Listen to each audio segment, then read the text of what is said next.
بسم الله الرحمن الرحيم.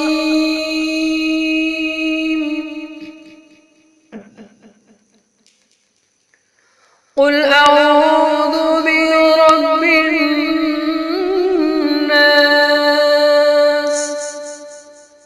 ملك الناس، إله الناس،